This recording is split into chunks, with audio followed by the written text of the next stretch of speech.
Hello everyone, my name is Hitesh and I welcome you all to the TradeBrains YouTube channel. If you are new to this channel, please like, comment and subscribe. Now in this video we'll be talking about a very important concept which is very basic but it needs a bit of understanding. Now I'm talking about the concept of options. As we all know, options is a financial derivative which gives the right to the buyer of the option to exercise the option anytime before expiry.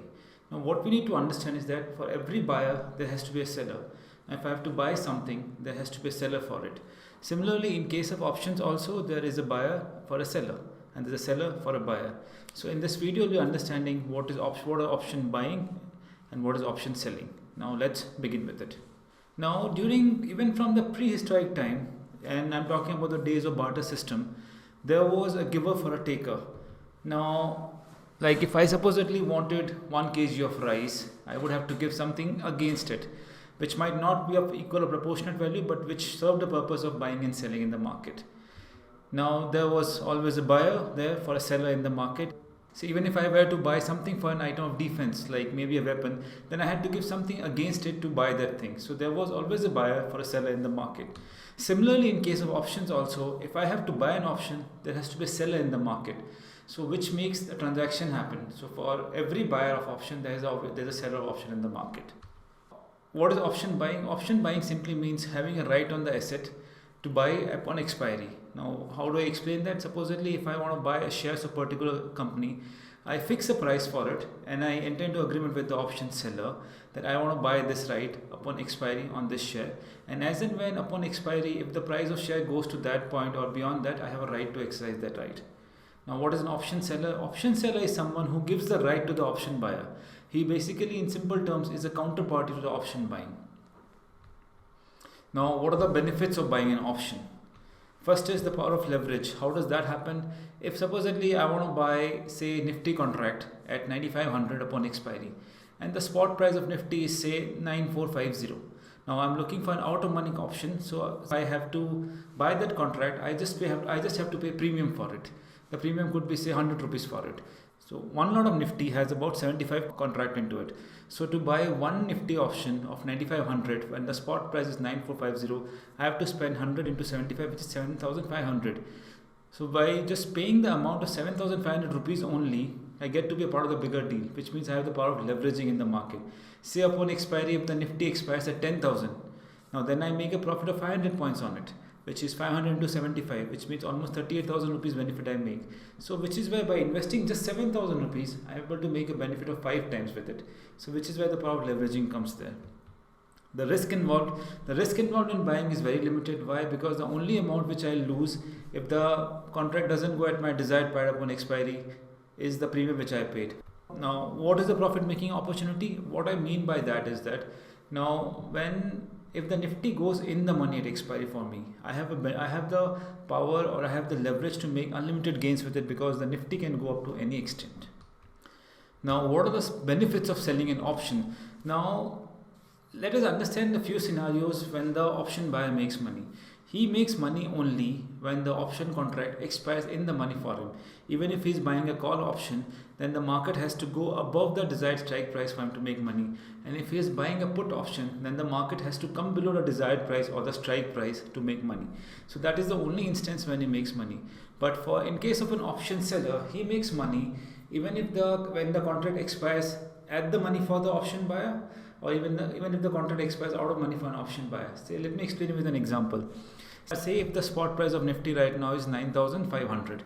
So supposedly I'm an option buyer. I enter into a contract with an option seller saying that upon expiry, if the Nifty trades at 9,600, I want to buy an option for that strike price.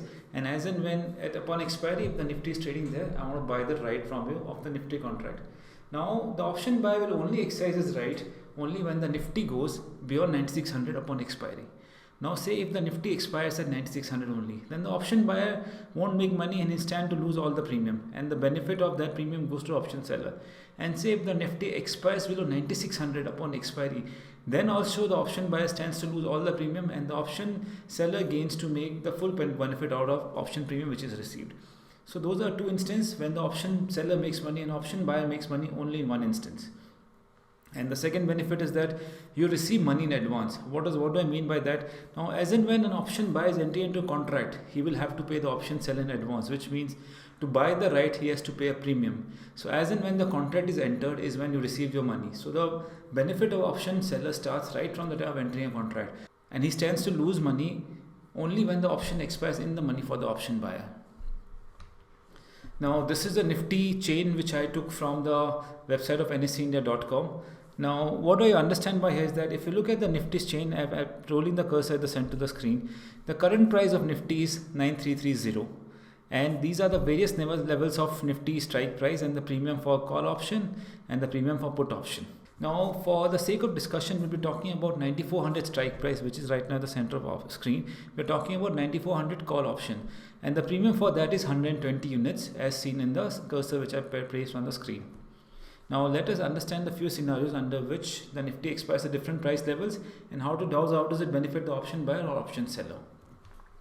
Now say if upon expiry the Nifty expires at 9700, which means the Nifty is expired in the money for the call option buyer, and it's going to make loss for the call option seller. Now let us understand the calculation. Now the spot price of Nifty here is 9700. The premium which he has paid is 120 units. And the strike price at which he entered was 9400, which means the profit for the option buyer here will be 9700, which is the expiry price, minus the 9400, which is the strike price, minus 120 units of premium. We multiply that calculation by 75, we get 13,500. So that is the benefit for the option buyer, and the loss for the option seller is 13,500. We have to understand, even in option, the buying and selling is zero sum game. So the benefit for the option buyer is the loss for option seller, and the benefit for option seller is the loss for option buyer. Now say if the Nifty expires at the money at 9400. Now then in that case the spot price of Nifty upon expire is 9400. The premium which the option buyer paid to the option seller was 120 units. The strike price under consideration here was 9400 call option. The loss for option buyer is to the full tune of the premium which he has paid, which is 9400 minus 9400 minus 120 into 75. So 8625 is the loss for option buyer, that is the whole amount of premium which he paid at the time of entering the contract. And the profit for option seller is obviously the loss for option buyer is 8625. Similarly, if the Nifty expires, out of money for the option buyer. Now the spot price of Nifty again here is 9275, and the premium which he paid to buy the option right was 120 units. The strike price under consideration is 9400, and the loss for option buyer is obviously the premium which he has paid, which is 8625, and which becomes the profit for the option seller. So we have to understand the maximum profit for an option seller is to a tune of premium received, and the maximum benefit for option buyer can be limitless because the market can go up to any extent. Now before moving forward, if you are someone who is willing to understand the concept of options, or maybe understand the concept of candlesticks also, TradeBrains is giving out free handbook on basics of options and different kind of option or different kind of facets of options and basics of candlesticks and different kind of candlesticks for free. You can get the link for the same in the description of the video. Now the next important topic which we'll be covering is the margin required. This must be the point in everyone's head that I understand, okay, what is the option buying, option selling. Now what is the margin required?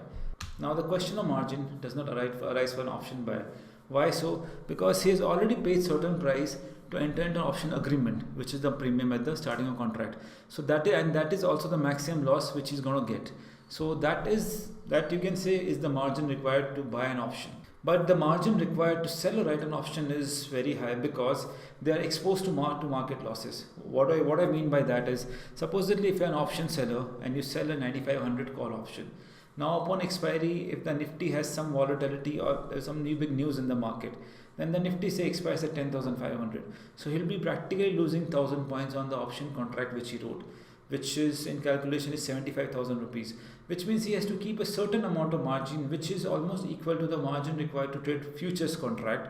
So there is one difference here, is that the margin required for the option buyer is very limited, that is to the tune of premium which he has paid, but the margin required for option seller is practically to the amount of margin which you need to which you require to trade futures contract. Now the margin for selling an option is initial margin plus the exposure money. Now, which strategy is better? Now we have understood that what is option buying, we have understood what is option selling. We need to also understand which strategy is better. Now, both the strategies have their own advantages and disadvantage. Once risk appetite makes a difference, that which strategy which should one choose, which strategy which suits his profile. Now, in case of the first difference here is the premium paid versus the premium received. Now, if you are a buyer of option, you have to shed out some premium, which means you have to give some premium to buy the right on the underlying asset upon expiry. And if you are an option seller, you receive premium to sell the right to the option buyer on the underlying asset upon expiry. That is one difference. You receive premium for selling an option, you pay premium for buying an option. Now, the risk associated, as I already mentioned, that the risk for the option buyer is just to the tune of premium which he has paid, which means his risk is capped on the upside. Now, for the risk for the option seller is practically limitless because he receives the money at the starting of contract, which means he takes higher risk. If the underlying asset expires or in the money for the option buyer, it can expire in the money to any extent, which is the risk associated with it. Now, the time factor. The time factor also is a big factor while writing an option. Now, what happens as and when we move closer to expiry, the option seller has a better chance of making money because the market has lesser time to go beyond the strike price for option buyer. And similarly, for an option buyer also, the closer they move to expiry, that is, the closer the contract moves to expiry, he has a lesser chance of making money in the market, which is where time factor plays a bigger role in deciding whether you want to buy an option or write an option. And you can exit anytime. What do I mean by that? If you're an option buyer and if you see that the premium for your underlying asset has moved substantially in your favor, you don't necessarily have to wait till the expiry to exit. You can exit the contract anytime you want to exit. And similarly, for an option seller, if you see that the contract is going against you and you already have a feeling that the contract will expire in the money for the option buyer, you can just exit the position from the market.